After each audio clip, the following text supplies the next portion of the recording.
Je vais donc tenter d'expliquer ici comment calculer le champ électrostatique créé par un fil infini, et nous allons utiliser la méthode intégrale. Tout d'abord, observons un schéma de la situation. Le fil infini est vertical ici en gras. On a représenté donc en un point P une portion élémentaire de fil dz. On a représenté aussi le point M en endroit où l'on veut calculer le champ électrique global, et donc le champ élémentaire créé par la portion élémentaire de fil. On a aussi représenté un repère cylindrique, puisque c'est celui-ci que nous allons utiliser. Enfin, on remarque que le point P peut être repéré par le Z, le grand R qui est égal à PM ou le alpha, et que le point M est repéré par la coordonnée petit r. Ainsi, donc, on utilise un repère cylindrique, et nous allons pouvoir utiliser les invariances. On se rend compte que comme le fil est infini, la translation de M verticalement permettra d'observer la même distribution chargée. Ainsi, il y a invariance par translation suivant l'axe OZ, la coordonnée Z sera éliminée. Ensuite, si on fait tourner le point M autour du fil, on pourra aussi voir la même distribution chargée, donc la coordonnée θ pourra être éliminée. Ainsi, le champ électrique va ne dépendre que de la coordonnée R, mais pour l'instant possède 3 composantes. Pour éliminer ces composantes, nous allons utiliser les symétries. Au niveau du fil infini, il existe 2 plans de symétrie.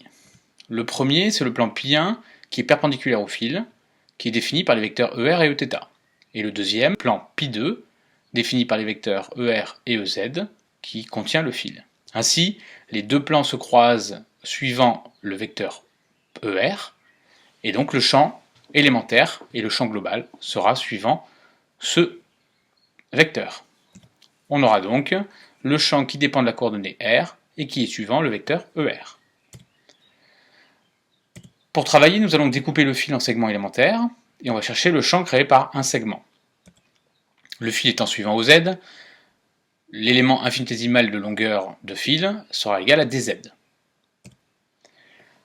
La portion donc dz de fil va créer le champ dE égale dq sur kπ0 pm cube fois le vecteur pm. Donc ici on a le vecteur pm qui donne la direction du vecteur, donc champ élémentaire, et du coup on a ici mis pm au cube. Donc le champ varie bien en 1 sur R2, mais ici, comme on a mis le vecteur pm, il faut diviser par pm3 en bas. On va maintenant projeter ce champ élémentaire sur l'axe dirigé par le vecteur ER, puisque nous avons vu que le champ global était suivant cet axe. Donc si on projette sur ER, on obtient donc un lambda dz sur 4π0 pm3 fois pm scalaire ER, et on voit que pm scalaire ER, c'est la projection du vecteur pm sur l'axe dirigé par ER, et cette projection donne le petit r. Voici donc ici le résultat précédent. On va maintenant réduire les paramètres qui permettent de repérer la portion élémentaire des z par rapport à O. En effet, PM, Z et alpha sont 3 paramètres qui permettent ce repérage. Donc nous allons garder seulement le alpha. Ainsi, il va falloir transformer PM et Z en alpha. Donc on a cos alpha égale R sur PM. Ainsi, donc PM c'est égal à R sur cos alpha.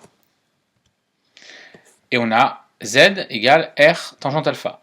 Z, c'est le côté opposé, R, le côté adjacent à l'angle alpha. On sait qu'il intervient donc l'élément infinitésimal dz dans le champ élémentaire, donc il faut le transformer en d alpha. Pour ça, on va dériver la fonction ici. Donc z est une fonction qui dépend de alpha, on la dérive par rapport à alpha.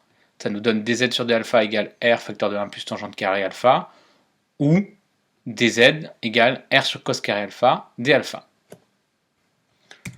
Avec toutes les expressions qu'on vient d'obtenir, on va pouvoir transformer notre champ élémentaire. Donc, si on remplace les expressions ici, les 3 expressions, on obtient tout ceci. Il y a pas mal de simplifications. Le lambda donc, va rester, le kπ0 aussi, mais les R, donc on va avoir un R2 en haut et un R3 en bas. Il va donc nous rester un R en bas, et un cos carré alpha et un cos cube alpha, donc il va nous rester un cos alpha. Il suffit ensuite d'intégrer le champ élémentaire pour parcourir tout le fil. Donc, pour considérer ce fil infini, eh bien, on va faire varier alpha de moins pi sur 2 à pi sur 2. Mais en fait, comme la situation est symétrique par rapport au point O, on va plutôt intégrer de 0 à pi sur 2 et multiplier le résultat par 2. On obtient donc ça c'est la composante suivant ER du champ électrique. C'est l'intégrale sur le fil, donc de lambda cos alpha d alpha sur 4 pi epsilon 0 R. Les lambda sur 4 pi epsilon 0 R vont pouvoir sortir de l'intégrale. Il va rester donc juste l'intégrale de cos alpha d alpha entre 0 et pi sur 2. On va multiplier par 2 pour rendre compte la situation symétrique. Et le champ global s'écrit lambda sur 2 pi epsilon 0 R. Donc ça c'est sa norme. Et en vecteur, cela donne E de M égale lambda sur 2 pi epsilon 0 R fois le vecteur ER.